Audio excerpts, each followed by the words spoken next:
Di mana-mana ya, dan kita akan lihat bergeser ke Kalimantan Utara, bagaimana kondisi di sana. Sudah ada rekan kita Dara Aurora. Selamat pagi Dara. Kita ingin tahu bagaimana konsumsi gula berlebih khususnya di lingkungan masyarakat Kalimantan Utara di sana, Dara. Ya, baik, selamat pagi Silka, selamat pagi juga Anggi. Memang gula menjadi bagian yang sulit dipisahkan dari makanan yang kita konsumsi, terutama juga yang anak-anak konsumsi. Ini mereka dapat dengan mudah menemukan makanan ataupun minuman manis yang mengandung gula cukup tinggi. Namun mengkonsumsi gula secara berlebihan ini dapat menyebabkan suatu fenomena, yaitu sugar rush, di mana terjadi peningkatan energi dan juga kebahagiaan secara sementara akibat dari mengkonsumsi gula secara berlebihan. Namun tentunya kebiasaan ini juga dapat menimbulkan dampak-dampak negatif di kemudian hari. Dan hal inilah yang menjadi kekhawatiran tersendiri bagi para orang tua. Lalu bagaimanakah kondisinya sendiri di Kalimantan Utara? Untuk itu saat ini saya sudah bersama dengan Kepala Dinas Kesehatan Provinsi Kalimantan Utara, Bapak Usman. Selamat pagi Pak Usman. Pagi Mbak. Ya, baik, kita melihat fenomena sugar rush. Bagaimana situasinya di Kalimantan Utara sendiri, Pak? Apakah cukup mengkhawatirkan atau bagaimana? Ya, fenomena sugar rush sebenarnya masih menjadi kontroversi ya. Kalau kita lihat bahwa penelitian-penelitian yang termuat dalam jurnal internasional juga itu menyatakan bahwa sugar rush itu tidak ada hubungannya dengan gerakan atau hiperaktif seorang anak. Ya. Kemudian juga perlu kita ketahui bersama bahwa istilah sugar rush ini sebenarnya belum juga familiar di masyarakat Kalimantan Utara. Tapi kalau secara program di Kalimantan Utara kita upaya-upaya untuk pencegahannya, kita ada namanya program penyakit tidak menular. Jadi kita programkan sebenarnya ada pengecekan gula darah, ya, dan juga sebenarnya ada edukasi masyarakat terkait dengan gizi seimbang. Nah, jadi sebenarnya kita sudah ada program terkait dengan itu. Walaupun memang sebenarnya kalau kita lihat bahwa istilah sugar rush ini masih belum awam di masyarakat utara. Baiklah, jadi kalau di Kalimantan Utara sendiri ini memang belum ada laporan terkait hal tersebut ya Pak ya? Ya, secara laporan tertulis ya mungkin belum ada.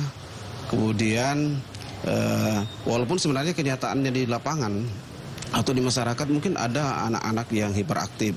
Nah, cuma kalau tadi menghubungkan dengan konsumsi gula yang berlebihan, itu yang belum kita ketahui. Mungkin secara nanti ahlinya yang akan menyampaikan ini terkait dengan hubungannya antara sugar rush dengan hiperaktif anak tersebut. Baiklah, terima kasih Pak Usman atas waktunya. Baik, Silka dan juga Anggi, para orang tua tentunya ingin agar kondisi kesehatan buah hatinya ini terjaga dan terhindar dari segala penyakit yang dapat timbul di kemudian hari. Dan tentunya perlu hal-hal pencegahan dan penanganan dalam membatasi konsumsi gula ini. Dan untuk itu telah hadir juga bersama kami Ketua Persatuan Ahli Gizi Indonesia Provinsi Kalimantan Utara, Bapak Agus Suwadi. Selamat pagi Pak Agus. Selamat pagi. Ya, baik Pak Agus, mengenai fenomena sugar rush, apakah ini ada keterkaitannya dengan mengkonsumsi gula secara berlebihan? Iya, memang fenomena ini sebenarnya sudah cukup lama ya, terutama di luar negeri dan di Indonesia juga telah mulai kita dengar istilah ini. Namun beberapa penelitian di bidang kesehatan, khususnya di bidang gizi, memang belum ada yang menghubungkan tentang konsumsi gula yang berlebihan dengan kondisi yang bisa menyebabkan hiperaktif ya pada anak-anak. Beberapa jurnal itu memang belum bisa kita simpulkan ya tentang kondisi ada hubungan dengan sugar rush ini. Baik, namun kalau mengkonsumsi gula secara berlebihan, bagaimana dampaknya terhadap anak-anak di kemudian hari, Pak? Dan bagi para orang tua, bagaimana langkah pencegahannya? Iya, memang konsumsi gula yang berlebihan ini tidak baik ya, dan dampaknya baik dampak sekarang maupun dampak ke depannya. Konsumsi gula yang berlebihan itu biasanya menyebabkan beberapa penyakit, seperti contohnya diabetes mellitus. Nah, dalam era 10 tahun ini, kurang lebih 10 tahun ini, penyakit diabetes mellitus pada anak itu meningkat sekitar 700%.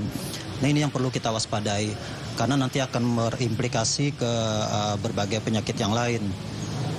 termasuk juga kegemukan, hipertensi, jantung koroner, dan lain-lain. Upaya yang perlu dilakukan orang tua yang pertama memang memberikan edukasi ya kepada anak, pengaturan gizi keluarga dengan pola gizi yang seimbang, lebih banyak memberikan sayur-sayuran, buah-buahan yang berserat tinggi, mengurangi cemilan-cemilan yang manis, kemudian mengajak anak untuk beraktivitas ya sehingga tidak terjadi penumpukan energi pada anak yang nanti menyebabkan tadi masalah kelebihan berat badan dan lain-lain. Iya. Baiklah. Terima kasih banyak Pak Agus Wandi atas waktunya, dan pemirsa, Anggi dan juga Silka, memang para orang tua ini penting untuk memperhatikan asupan nutrisi yang masuk terhadap anak-anak mereka, dan dengan menyeimbangkan asupan gula yang masuk ini tentunya juga dapat meminimalisir terjadinya penyakit yang akan timbul di kemudian hari.